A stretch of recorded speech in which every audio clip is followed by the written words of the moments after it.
Diabetes के साथ जिंदगी जीना जंग लड़ने के बराबर है और कई लोग ये जंग रोज लड़ते हैं। डायबिटिक पेशेंट में ज्यादा फ्लक्चुएटिंग ब्लड शुगर लेवल जरूरी ऑर्गन्स को डैमेज करके उनको मौत के कगार पे ला सकती है। अगर किसी पेशेंट को डायबिटीज है और वो उस पर कोई ट्रीटमेंट नहीं ले रहा है तो वो अपने आप को बहुत बड़े खतरे में डाल रहा है और खुद की बॉडी को ग्लूकोज के टॉक्सिक कॉन्सेंट्रेशन से एक्सपोज कर रहा है। आपने सही सुना, ये high glucose level diabetic patient में किसी टॉक्सिन जैसा ही काम करता है जो लीवर और किडनी को चंद दिनों में फेल भी कर सकता है। डायबिटीज की बीमारी को ट्रीट किया जा सकता है लेकिन इसे निग्लेक्ट करना काफी डेंजरस है, जिसके चलते आपको काफी जानलेवा सिम्टम्स का सामना भी करना पड़ सकता है। डायबिटीज एक मेटाबॉलिक डिसऑर्डर है जिसमें पेशेंट की बॉडी में ब्लड शुगर लेवल बहुत बढ़ जाती है और इसमें इंसुलिन नाम के हार्मोन का भी बहुत बड़ा रोल होता है। चलिए देखते हैं कुछ ऐसे साइड इफेक्ट्स जो सिर्फ डायबिटीज की ट्रीटमेंट ना लेने पर आपको दिखाई दे सकते हैं। डायबिटिक लोगों में 20 से 30% किडनी फेलियर के चांसेस रहते हैं। टाइप 1 और टाइप 2 दोनों टाइप के डायबिटीज में ये रिस्क बराबर रहता है। किडनी फेलियर का सबसे बड़ा साइन बॉडी में फ्लूइड रिटेंशन होना, जिसमें पैर और चेहरे पर भारी सूजन आती है, थकान, हेडेक, नोजिया और वोमिटिंग भी होती है। किडनी फेल होने पर जिंदा रहने के लिए किडनी ट्रांसप्लांट या डायलिसिस सिर्फ ये 2 ऑप्शन ही रह जाते हैं और जैसा कि आपको पता होगा कि इन दोनों ऑप्शन को आम आदमी अफोर्ड नहीं कर सकता। डायबिटीज के पेशेंट को आंखों का भी खतरा रहता है जिसके चलते टोटल ब्लाइंडनेस भी हो सकती है। ब्लड में ज्यादा शुगर होना रेटिना को अफेक्ट करता है। रेटिना हमारी आंखों का लाइट सेंसिटिव टिश्यू लेयर होता है जो आंखों के पिछले साइड में रहता है।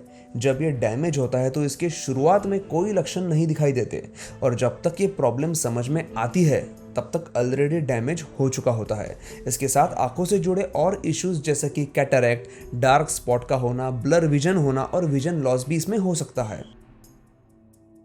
ब्लड की high sugar level blood vessels को और उनके नर्व्स को भी डैमेज करती है। बिना ट्रीटमेंट के ये हाई शुगर लेवल जितने ज्यादा दिन रहेगी उतना ही ब्लड वेसल्स को डैमेज ज्यादा होगा और फाइनली हार्ट अटैक भी आ सकता है।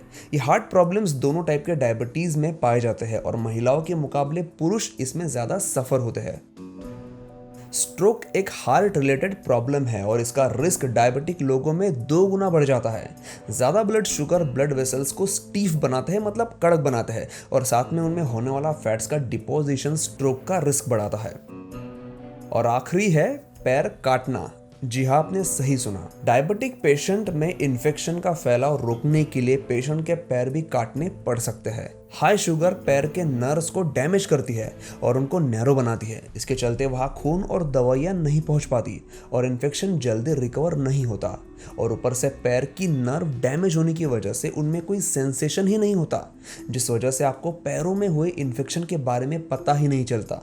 इस इन्फेक्शन का रूपांतर आगे गैंग्रीन में होता है जिसमें टिश्यू की डेथ होती है और ये इन्फेक्शन इन्फेक्टेड पैर काटने पर ही रुक सकता है। इसीलिए डॉक्टर के सामने आपका पैर काटने के अलावा कोई दूसरा ऑप्शन नहीं होता। यदि आप इन डेंजरस सिम्टम्स और कंडीशन से बचना चाहते हैं तो आज ही अपने डायबिटीज का इलाज शुरू करें और इसे निगलेक्ट बिल्कुल ना करें। इस ट्रीटमेंट में लगने वाली दवाइयाँ बहुत सस्ती होती है और मेटफॉर्मिन जैसी दवाई गवर्नमेंट हॉस्पिटल में भी फ्री दी जाती है। तो प्लीज़ मैं आपसे रिक्वेस्ट करूंगा कि अगर आपको डायबिटीज़ है तो आप इलाज ज़रूर करिए और इस वीडियो को भी अपने दोस्तों के साथ और बाकी सबके साथ ज़रूर शेयर करिए ताकि ये वीडियो ज़रूरतमंद लोगों के पास पहुँचे और उनकी ज़िंदगी बर्बाद होने से बच जाए। मैं हूँ सुमित और मैं मिलता हूँ आपसे अगले एपिसोड में।